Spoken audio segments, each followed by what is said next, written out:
আমি তো কোনো টাকা পয়সা পাঠাই কি খুঁজতে নিয়ালে আমার এই আমি তোর কাছে কখন গেলাম যে অনেক টাকা পয়সা আছে আমি তোর কাছে বাড়িতে কলাম যে আমার বাপ সকালবেলা অনেক মাছ মারতে যে একটা মাছও ধরা পাইছে বাড়ি ওই জায়গাটা ফেলাত হয়েছে আমি তো সেইটা দেখার জন্য নিয়ে আলাম আর তুই টাকা পয়সা মনে করিয়ে লোভে লোভে অনেক দিন চলে গেছিস যদি ওই মাছও ধরাটা পাইছে ওঠে রে তোর পাই খুশ করে এখন কামড় মেরে দিবি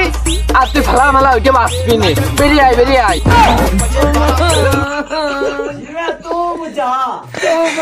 এই শালা তুই কবি নে হনে মাছও ধরা ফেলান রয়েছে আমার কামর মালিক কি হইতন কত ঘন্টা আমি তো তোর বাড়িতে আসার সময় করলাম যে আমার বাবা মাছ উদুরা মেরে ফেলাত হয়েছে তুই কি করতে পুঙার কামড়ে অনেক টাকা খুঁজতে গেলি কজনি অনেক টাকা ছিল আদেও আব্রাইল কি সিনে নাম